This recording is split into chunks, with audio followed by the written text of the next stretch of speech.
Section 1. In this section, you'll hear a conversation between David and Claudia about their holiday trip. First, you have some time to read questions 1 to 5.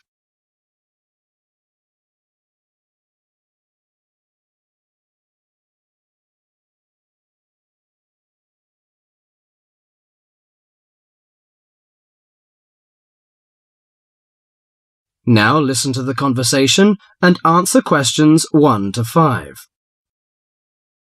Well, Claudia, our first semester at university is almost over. I can't wait for the holidays. Oh, me too. Why don't we go somewhere far away and forget about lectures and essays and all that hard work? Sounds good to me. How about if we go to the coast? It would be great to do some swimming and surfing. The coast would be good, but let's look at our other options. There are the mountains. They're nice and cool at this time of year. There's also the desert, which I really enjoyed last year. What about going to Sydney? I've never been there, and they say it's a great city to visit. Well, I agree. Sydney would be good, but there are too many tourists there at this time of year, and I'd rather get away from buildings and cars. I vote for the mountains. All right, then, let's do that. Now, we have to decide where we're going to stay and how we're going to get there. Any suggestions? Well, for places to stay, there are the usual places, motels, hotels, and youth hostels. We can go camping too. I'm afraid I'm not a very good camper. I tend to feel a bit frightened sleeping outdoors. All right, we'll forget about camping. So, what do you prefer? Well, since neither of us has a lot of money, I don't think a hotel or motel would be possible. How about a youth hostel? Oh, I'd rather not go to a youth hostel. They're cramped and noisy, and the person in the bed next to you might be a snorer. No, I think we should find a small holiday house to rent, and if we get a few more friends to join us, it will be really cheap. Okay. You know, it's the first time for me to travel to the mountains. What do you suggest to take? Mosquito net, I guess. Mosquito net is useful, but I don't want to add more weight to our luggage. So the insect repellent can do, I think. Besides, aspirins are necessary and some cold cure, in case we feel sick or something like this. Do you think we need binoculars and a camera? Well, it would be a good idea to take binoculars. As to a camera, I'm not very for it. I'd rather record the scenes in my mind. You're right. What about the money? How much do you think is enough, and how we should take it? I've learned from a friend about the cost. He told me that they spent about $480 for 1 week's tour, so I think $500 would be enough. We may need over $300 for the house.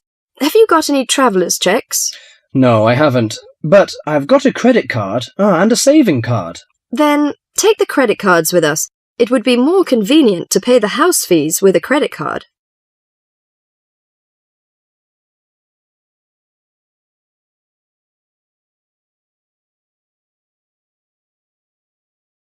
Before the rest of the conversation, you have some time to read questions 6 to 10.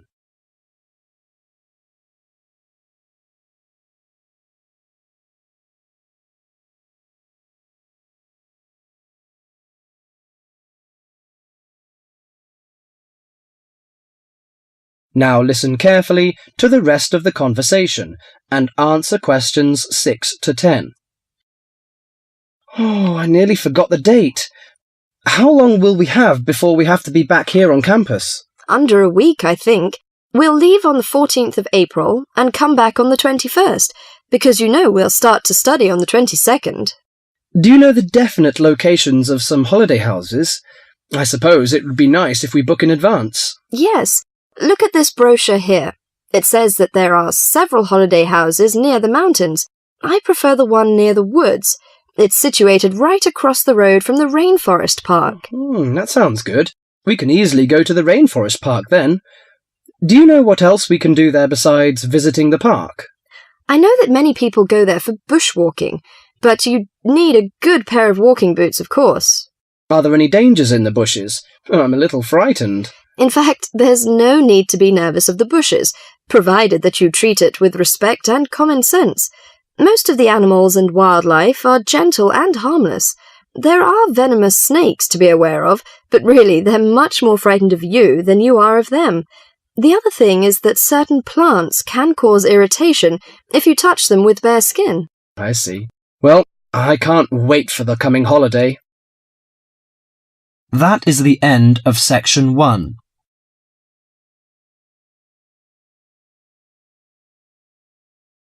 You now have half a minute to check your answers.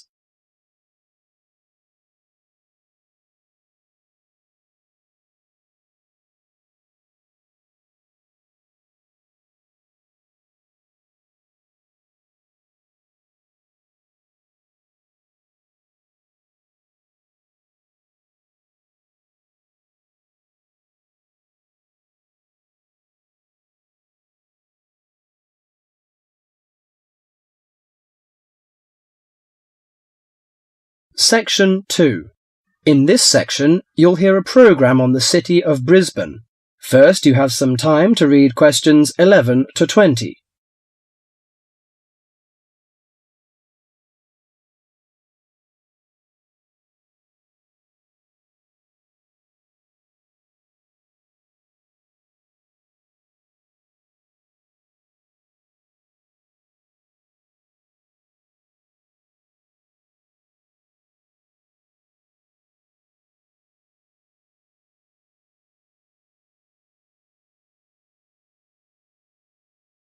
Now listen to the conversation and answer questions 11 to 20.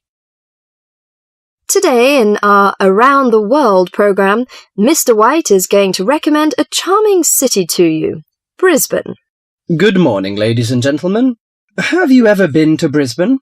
Well, if you are looking for a mild climate, a relaxed atmosphere, and a lot of culture, Brisbane might be the place for you.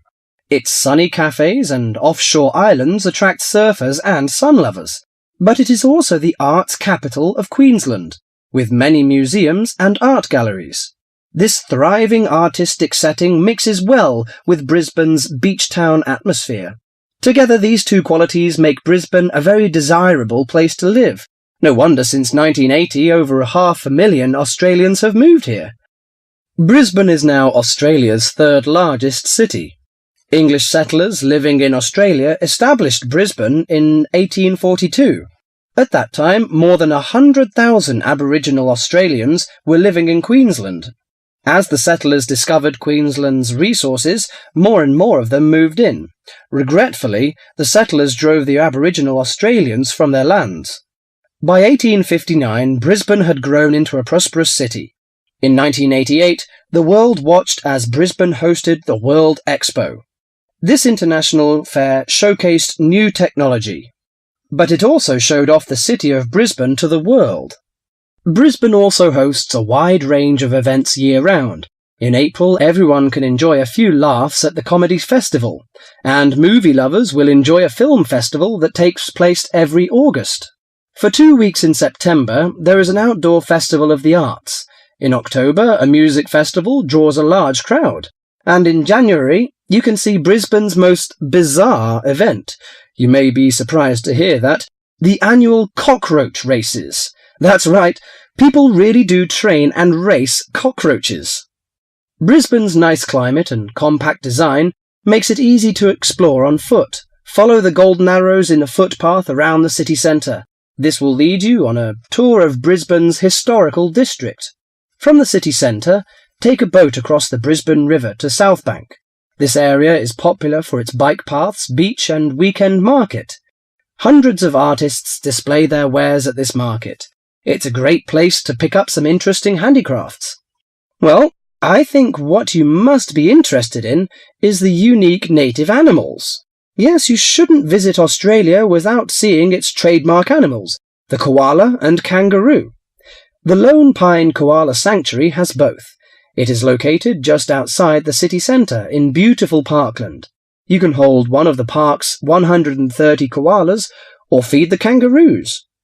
Another quiet refuge from the city is Mount Coot-tha, about 8 kilometres from Brisbane. On a clear day, it offers spectacular views of the city. It also has hiking trails and beautiful gardens. Along the Brisbane River, a sunset cruise is also very relaxing. The areas around Brisbane are impressive. A coastal drive south of Brisbane will take you along the Gold Coast. This famous coastline boasts some of Australia's best beaches. Stradbroke Island is another easy day trip from Brisbane. A cliff on the island called Point Lookout offers a great view. From there you can see dolphins swimming below. Brisbane Forest Park, to the north of Brisbane, is a great place for hiking and camping. These great getaways, along with Brisbane's own laid-back charm, make this city an ideal place to visit. That is the end of section 2.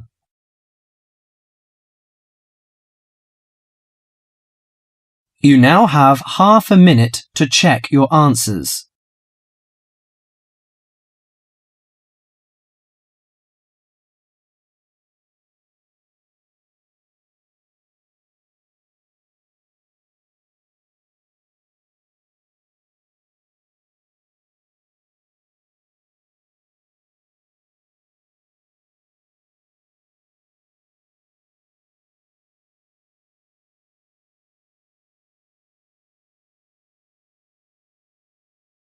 Section 3. In this section, you'll hear two students discussing a survey they have to write as an assignment. First, you have some time to read questions 21 to 30.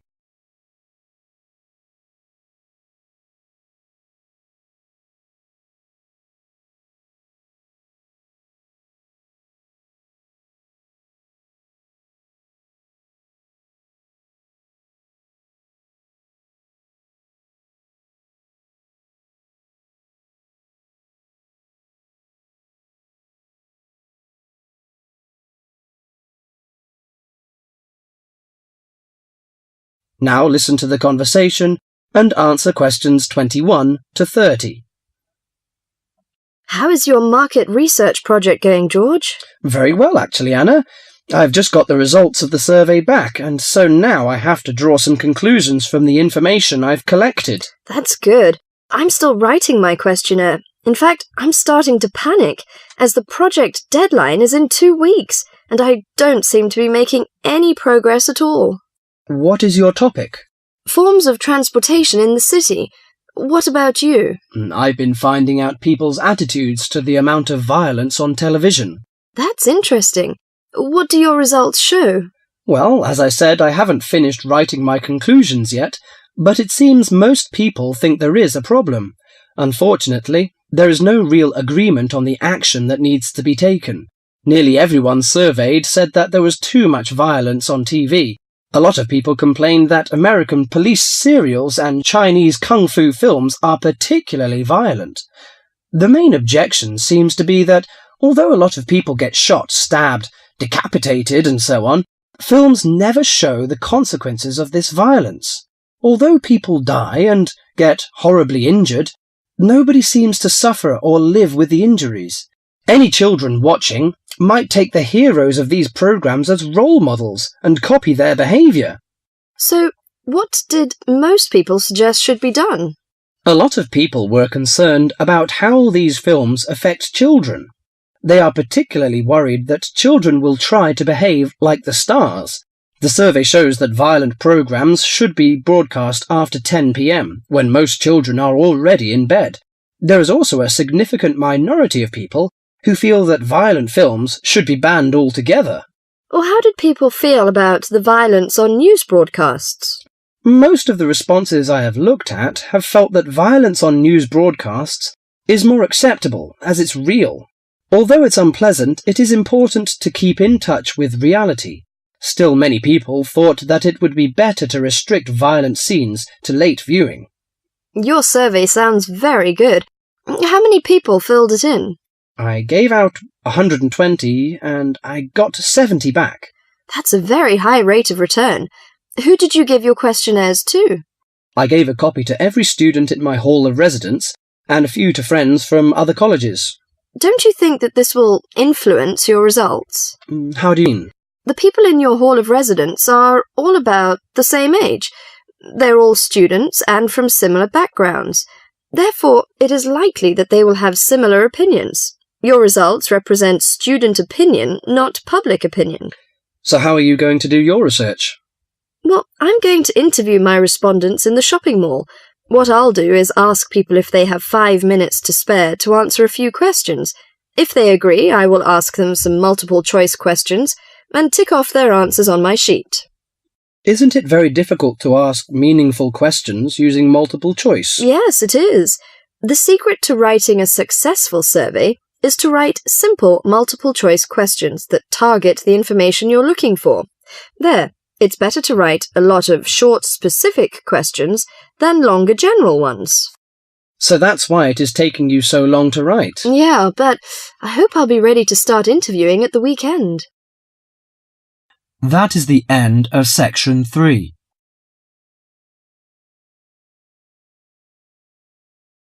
You now have half a minute to check your answers.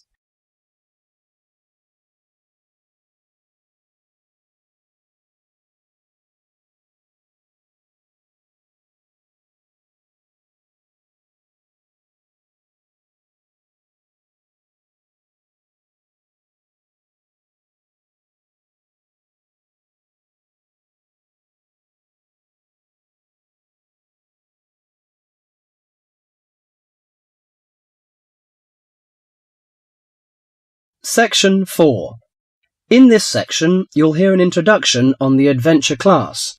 First, you have some time to read questions 31 to 40.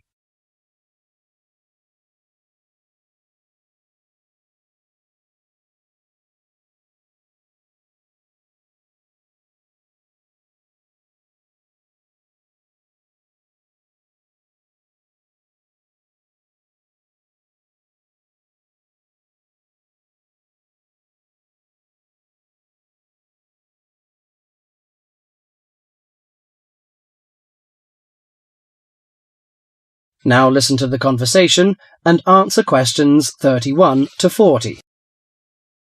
Welcome to Adventure Class. I'm the coordinator of the class. During the course of this morning, I hope to give you a clear idea of what we offer in our class. Before my lecture, listen to the comments on the class. Today we sailed into a group of whales. Class takes place in the middle of elephants, giraffes, and hippos. Yesterday's lecture was at the Great Barrier Reef. Do these comments sound like your typical classroom? Probably not.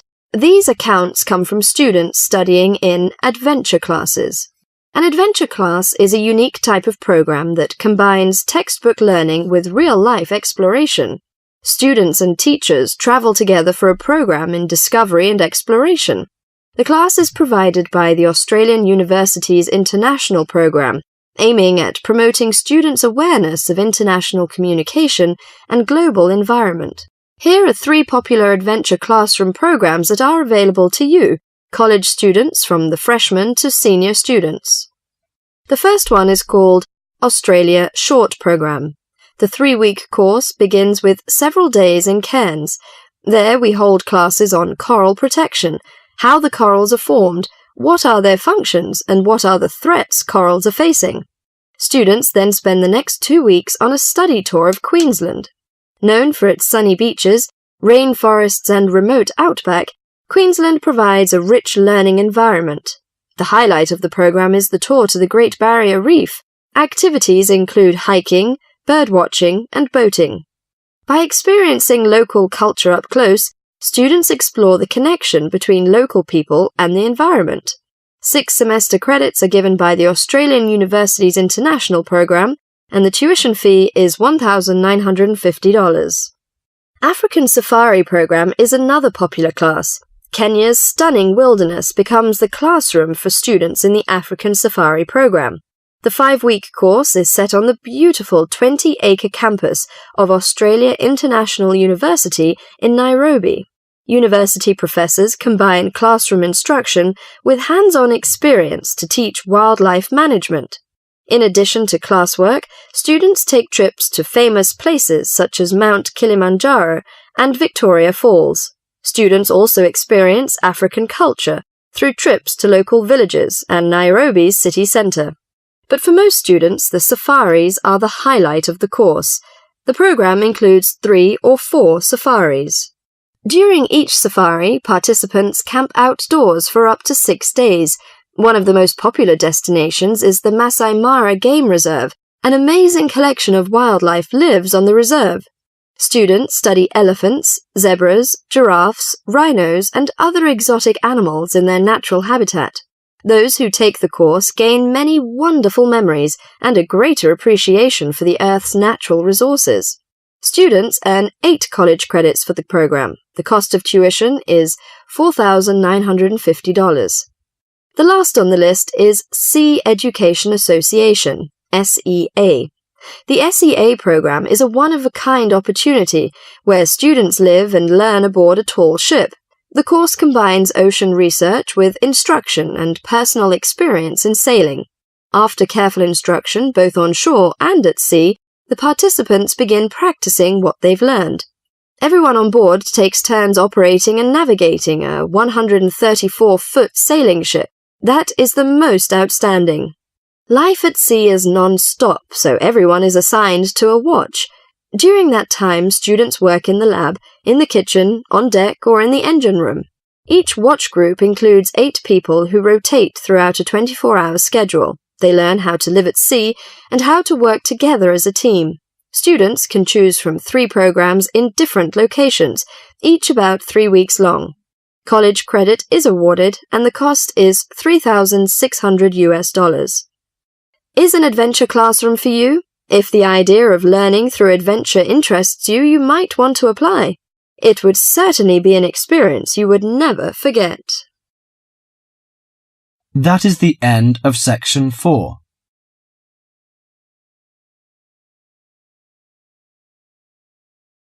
You now have half a minute to check your answers.